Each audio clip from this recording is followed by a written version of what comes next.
보통은 어떤 새로운 개념을 얘기할 때는 개념 정리부터 해줘야 되거든. 범주 설정, 개념 정리를 해줘야 되는데 그게 없이 그냥 막바로 들어가니까 이게 이거 같고 저게 저거 같고 뭐 이렇게 지금 정리가 안 된 상황에서 계속 진행이 되고 있으니까 약간 혼란스러운 거예요. 선이 뭔지 알고 있고 명상이 뭔지 알고 있어요. 근데 선명상 이러니까 자 이러면 이걸 어떻게 이게 종개념이냐 유개념이냐부터 시작해가지고 사실은 좀 복잡해요.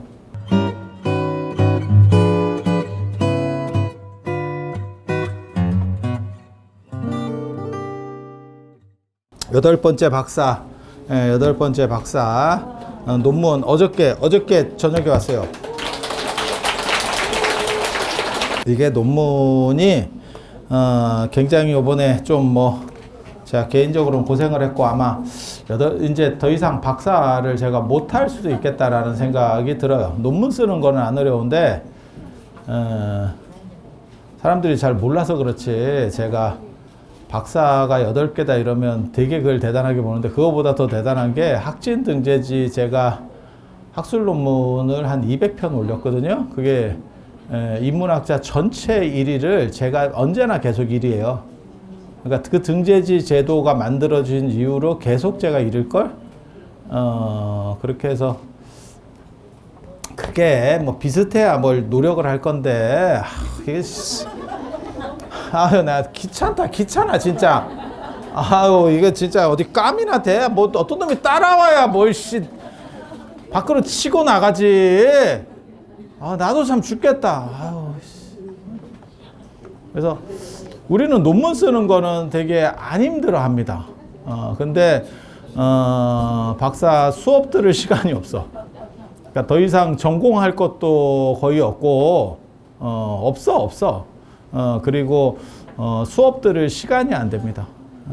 그냥 솔직한 얘기로 수업을 2년 동안 들어야 되거든. 박사 논문을 쓰는 과정까지. 근데 딴 사람들은 그 2년 다니는 건 쉽고 논문 쓰는 게 어려운데 우리는 정반대입니다. 논문 쓰는 건 쉽고 저게 어려워요.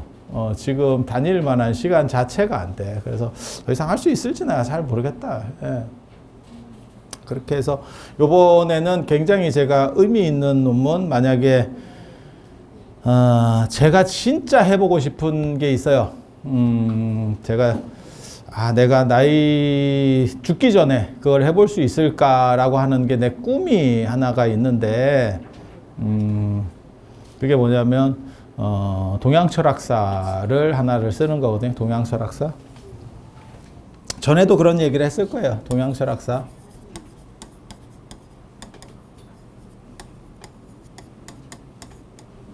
사실 동양까지는 어려울 것 같고 이거 약간 사기고 제가 일본이나 뭐 이 동양 범주를 어디로 놔야 될지를 모르니까 이거 보통 여기서 얘기하는 동양은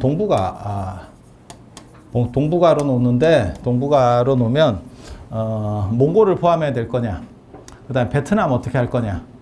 베트남 인도 차이나 반도에 있어도 약간 그 중국 문화권이에요. 그래서 그 한자 문화권이고 그 다음에 뭐 임제종이에요. 불교도 걔네 임제종입니다. 우리랑 같은 임제종입니다. 베트남이. 그 내가 전에 얘기했잖아요. 틱나탄이 임제종 스님이라고. 그래서 이 동북아에서 사실 몽고의 문제. 몽고는 동북아에 있는데 중국 바로 위에가 몽고잖아요. 그런데도 거기는 또 티베트 쪽이에요. 그래서 티벳을 중국으로 볼 수 있느냐에 대한 문제도 있어요. 문화권적으로만 보면 인도 쪽이에요. 티벳이.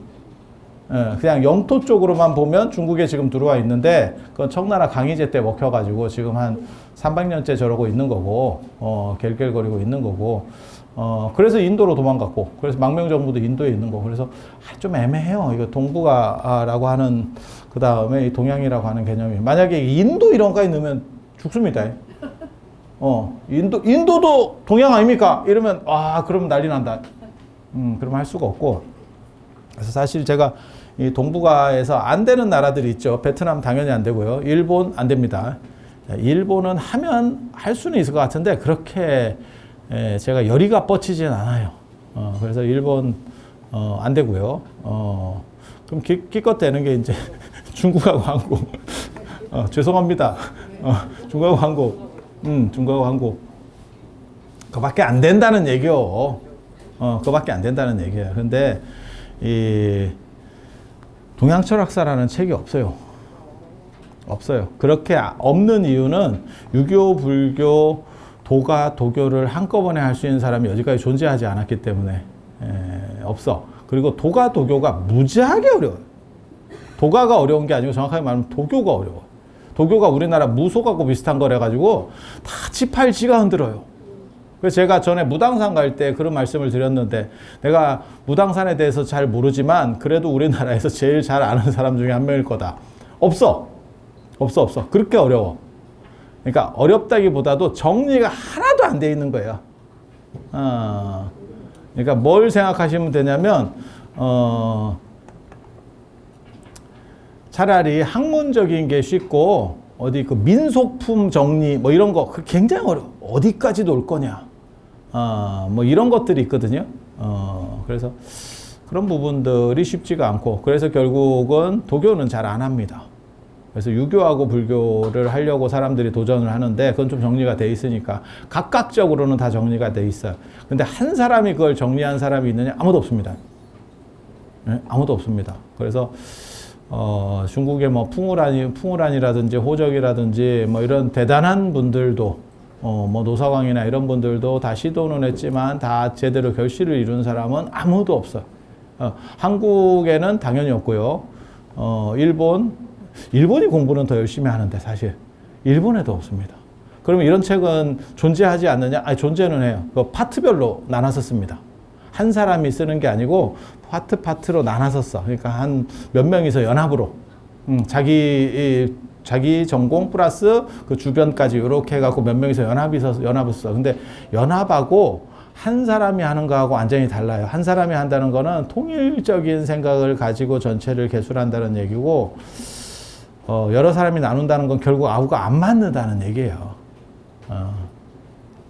그래서 제가 개인적으로는 저 동양철학사, 그러니까 불교 유교지, 불교 유교를 아우를 수 있는 책, 제가 그리고 그런 시도들을 여러 번 했어요. 여러분 몰라서 그렇지. 조금 특별한 불교 이야기, 안 그러면 불교사 백장면 이런 데서 그런 시도들을 했었는데, 사실은 유교적인 부분이 거기에서 많이 없죠. 그래서 유교적인 부분을 넣어서, 그리고 제가 유교를 한 10년 정도 가르쳤죠. 그래서 유교가 어느 정도 이상은 됩니다. 잘 되느냐? 아니, 그건 아니고, 그래서 제가 대학에서 한 유교를 10년 가르쳤으니까 어느 정도는 알죠. 그래서 그렇게 그걸 만들어 보고 싶은데, 이 작업이 보통 작업이 아니에요. 만약에 쉬운 작업이었으면, 우리 그 기라성 같은 선배들께서 다 해놨겠지. 한국에는 없습니다. 한국에는 기라성 같은 선배라고 할 사람이 아예 없습니다. 아예 없습니다. 몰라. 위로, 야, 저 사람 대단하다라고 싶으면, 이능화 선생. 그 시절에 어떻게 그렇게 했는지 모르겠다 싶을 정도로, 대단해요. 그리고 그 뒤로는 뭐 이렇다 할 만한 사람이 없습니다. 이 나라는, 공부나 이런 쪽에, 어떻게 보면 열정을 보인다기보다도 다 어느 정도 되면 딴짓을 해요. 저도 지금 딴짓하고 있잖아. 어느 정도 되면 다 딴짓을 해가지고 결실을 맺기가 상당히 어려운 나라입니다. 근데 일본은 치밀하게 공부만 하는 분들이 있어요. 딴짓 안 하고. 그러니까 뭐 정치판이나 이런 데도 기웃거리지 않고 그냥 계속 그 짓만 해. 그런데도 이게 굉장히 어려운 작업입니다. 불교하고 유교를 한꺼번에 아우를 수 있느냐, 그거는 인도 정신과 중국 정신을 알 수 있느냐의 문제예요. 그래서 그 작업을 뭐 오래됐죠. 그 원력을 세운 지는 오래됐죠. 그래서 그거를 꼭 해보고 싶은데 할 수 있을지 제가 잘 모르겠어요. 그런데 요게 그랑 어떻게 보면 가장 비슷한 작업 중에 하나일 겁니다. 그래서 명상, 동아시아의 정신문화. 지금 조계종의 선명상 어떻게 저렇게 자꾸 얘기하고 있는데 선명상이 뭔지 정확하게 모르겠습니다.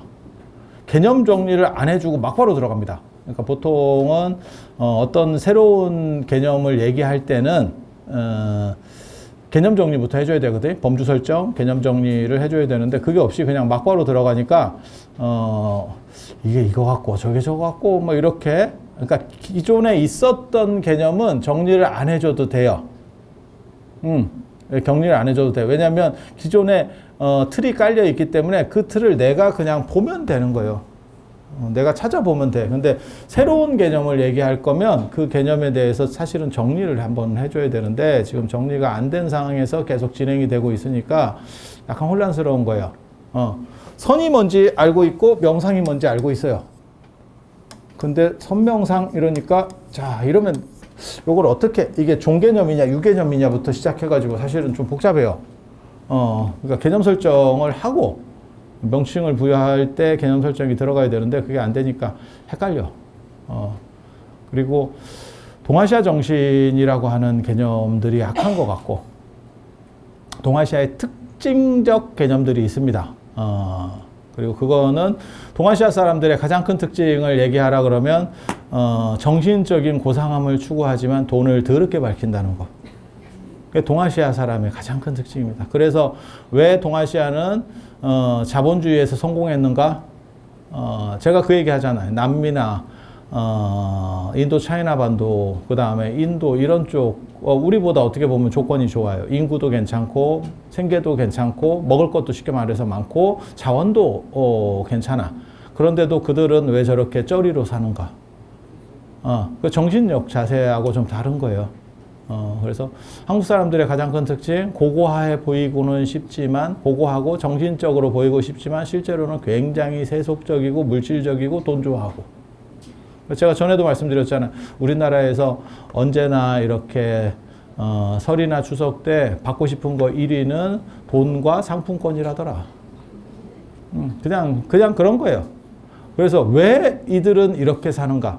언뜻 생각할 때는 서양 사람에 비해서 동양 사람이 훨씬 더 이렇게 정신적이고 사색적이라고 생각하거든요. 천만의 말씀입니다. 그거는 진짜 네 착각이고 조사해 보면 전혀 다르게 나와요. 한국 사람들, 동아시아 사람 훨씬 물질적이에요. 훨씬 물질적이에요. 그건 이제 이원론과 이론론의 사고방식 차이 때문에 그렇습니다. 그러니까 왜 우리는 그런 식의 생각을 하는가? 그리고 우리가 찾는 행복이라고 하는 것은 무엇인가? 라고 하는 게 사실은 동아시아 명상 흐름에 대한 거예요. 그래서 여기서 얘기하는 거는 불교가 선을 자꾸 불교라고 생각하는 사람들도 있어요. 불교 인도 것도 있어. 인도 것도 있어. 그런데 동아시아로 넘어와서는 동아시아 정신하고 합쳐서 새로 만들어진 거예요. 그래서 당나라 때 만들어지는 거예요. 저희 달마가 갖고 온 그게 아닙니다. 진짜 제정신 아닌 사람들이 자꾸 저런 헛소리들을 하는데 인도 명상법하고 중국 명상하고는 완전히 달라요. 중국 선에서 말하는 거는. 가장 큰 차이점은 뭐냐면 그냥 대놓고 얘기하면 인도 명상은 초월 명상이기 때문에 한참 이렇게 명상에 들어 있어. 그러면 옆에서 누가 불러. 부르면 몰라야 돼요. 몰라야 돼. 인지를 못 해야 돼. 감각이 상실돼야 된다고. 그래서 율장에 보면 뭐가 나오냐면 제가 율장 전공자잖아. 근데 율장에 보면 뭐가 나오냐면 비구니들은 한적한 곳에서 혼자 명상하지 마라가 나와요. 왜? 그때도 변태가 있어서 더듬어요. 더듬는데 그걸 몰라요. 명상에 깊이 들어가면 마치 뭐 이렇게 마취된 것처럼 몰라. 그래서 문제가 벌어지는 경우들이 생겨요. 근데 중국의 선이라고 하는 건 활발한 거고 그것은 타오르는 불과 같은 거예요. 그건 비규정성에 끊임없이 변화하는 거야. 그래서 참선하는 분한테 옆에서 이렇게 불러. 그러면 그 사람이 뭐 하루 종일 저렇게 참선을 하고 있어. 그러다가 옆에서 누가 여기 들어가도 돼요? 이렇게 관광객이 와서 물어봐. 그러면 안 돼요. 이러고 하는 거야. 뭔 얘기인지 알아듣겠어? 이거 굉장히 큰 차이입니다. 그래서 현실과 거리를 두고 있느냐. 그래서 제가 서구 명상, 그 다음에 인도나 동남아 저쪽에서 티베트도 마찬가지예요. 걔네들이 강조하는 명상은 마치 휴가를 가는 것과 같다. 주 5일째라고 생각해봐요. 그러면 5일 동안 일하고 이틀은 쉬고 이런 식으로. 근데 이틀을 쉰다고 해결되지 않아요. 왜? 또 다시 이쪽으로 돌아와야 되니까. 계속 반복되는 거죠. 그러면 열흘을 쉬면 어떠냐? 힘들죠. 그게 뭐 만족이 될 것 같아? 그래서 잘 모르시는 분들이 그 얘기 하잖아요. 잘 모르시는 분들이 직장생활 오래 하시는 분들 좀 쉬었으면 좋겠다. 네가 6개월만 쉬어봐라. 그게 그렇게 행복한가? 그 문제가 벌어지는 거죠. 그러니까 일과 쉼이라고 하는 것이 분리되어 있는 그런 식의 어떻게 보면 서구적 명상이에요. 그래서 걔네는 왜 그런 얘기 있잖아. 뭐 휴가 가려고 일한다. 그 다음에 나중에 노후에 연금 받으려고 일한다. 뭐 이런 얘기 들어보셨어요? 그래서 걔네는 연금이 잘 나오고 어쩌고. 야, 목적이 늙어서 연금 받는 게 목적이라는 게 말이 되냐? 삶의 목적이? 그게 미친놈들이지. 그게 편안한 삶이야? 네가 좋을 때를 다 잃어버렸어. 늙어서 연금 많이 나와서 좋겠다. 물론 없는 것보단 좋지. 하지만 즐길 수 있어야 즐겨야지. 다 늙어서 뭐 할 거야. 그래서 휴가가 목적이 된다. 뭐 노년의 연금이 목적. 그건 말 같지도 않은 소리예요. 그래서 그거는 그들의 사고 방식이고 동아시아에서는 어떻게 되냐면 삶 자체가 명상이 되는 거. 제가 얘기하잖아요. 직업과 취미가 분리되지 않는 게 동아시아의 목적이에요. 굉장히 차이입니다. 그래서 일 위에서 배우는 거고 삶 그 자체가 명상화되는 게 동아시아 명상의 가장 큰 특징. 그래서 그런 얘기들을 써놨어요. 그래서 인도의 선이 촉발시킨 문제긴 해요. 그게 중국에 충격을 준 거고 그게 중국적으로 재편되는 거야. 재편되는 거야. 그게 선이에요. 쉽게 말해서 챗 GPT가 촉발한 문제를 중국에서 싼 값으로 딥시크라는 걸 만들었어. 근데 만약에 예를 들어서 그 딥시크가 유행을 하면서 점점점 돈을 많이 벌어서 나중에는 챗 GPT도 사버리고 그런 식으로 했다고 가정을 해봐. 그게 중국에서 일어나는 일이기도 해요. 노트북 만들어서 싸게 팔다가 IBM 인수하고 뭐 이렇게 가는 거예요. 자동차도 인수해버리면 끝나. 그래서 그런 식으로 해서 더 대단한 걸 만들어내서 한 단계 더 넘어서는 걸 그게 중국 선이에요. 그래서 중국에서 말하는 것과 인도에서 말하는 게 달라. 그걸 당나라 때도 알았다고. 그래서 당나라 때 무슨 얘기가 나오냐면 당말에 보면 무슨 얘기가 나오냐면 그 유명한 진귀조사설. 석가모니 부처님께서 깨달음을 얻으셨는데 완전한 게 아니었기 때문에 진귀조사라는 분에게 물어봐서 다시 깨달음을 얻었다더라.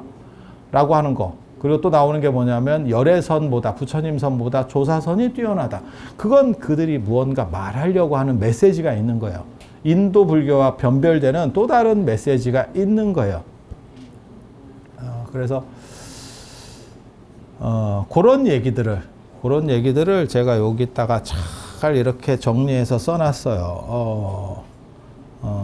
그래서 참 근데 안타깝게도 한국 거를 못했어. 시간이 없어서.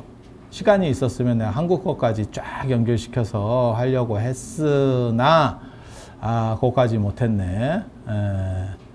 이렇게 되면 이게 중국적인 특징만 정리가 된 거고 한국적인 거, 한국은 또 약간 달라요. 한국이 약간 또 달라. 중국하고 같이 살지만 우리도 아시잖아요. 청나라 때 중국 사람들은 머리를 빡빡으로 밀고 변발하고 있을 때 우리는 머리를 다 기르고 상투였잖아. 야, 옆에 나라인데 이렇게까지 차이가 날 수 있나 싶을 정도로 그렇게 살았죠. 그러니까 우리 한국적인 특징이 있어요. 그리고 제가 그거를 사실은 굉장히 주목하는 사람 중에 하나인데 그거를 잘못했을 경우에 이런 거 선명상 이런 거 계속 얘기해봐야 소용없어. 왜? 자칫 잘못하면 중국이 한번 저거 세계 무형유산 이런 거 넣어버리잖아요. 경기 끝납니다. 저런 것도 가능합니까? 왜 가능하지 않아? 그리고 이 조계종은 진짜 조심해야 돼. 왜냐면 이름 자체가 조계종이어가지고 그게 육조 해능 스님이 사시던 데가 조계산 그걸 본따서 조계종을 했기 때문에 걔네가 세계 무형유산으로 동아시아의 정신문화 이래갖고 딱 넣어버리잖아요. 빼박입니다. 그리고 큰 스님들이 언제나 얘기하는 게 대해종고의 가나선 이런 거 얘기하거든요. 그런 식으로 얘기하면 절대 안 됩니다. 그 굉장히 위험한. 왜? 중국이 움직이면 우리가 말할 수 있는 게 아무것도 없어. 그거예요. 그러면 어떻게 되냐면 완전히 조선시대 같이 되는 거예요. 세조가 계유정난을 일으켰지만 끊임없이 고민했던 거, 불안에 떨었던 거, 명나라에 고신이 안 떨어지느냐, 도장 못 받아오는 거 아니냐. 그래 신숙주가 가서 그 도장 받아와서 1등 공신이 한 명보다 더 높은 공신으로 올라가는 이적이 벌어지죠. 행동대장이 한 명이잖아. 근데 신숙주한테 처발려요. 야, 이게 참 대단하지. 근데 사실은 한국 불교가 그 문제가 있어요. 그래서 그거를 제가 계속 비틀어내고 있는데 사람들이 잘 동의를 안 해요. 동의를.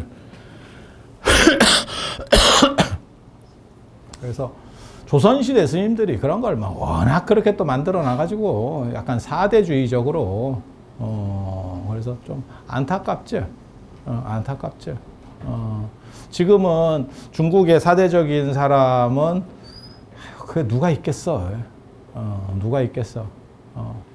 아니 그렇지 않아요? 중국에 대해서 비판적인 관점이 늘어나고 있는데 그래서 좀 위험하다는 생각은 해요.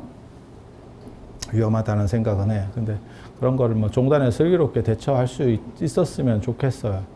있었으면 좋겠어요. 그래서 이게 동아시아의 명상적 특징들, 왜 동아시아 사람들은 이런 명상을 하고 이런 생각을 하고 그 다음에 그들의 방법은 무엇이었는가 라고 하는 거를 다 정리를 한 거고, 이거는 제가 처음부터 작정하고 책까지 만들어야겠다라고 생각을 해서 굉장히 쉽게 썼어요. 쉽게.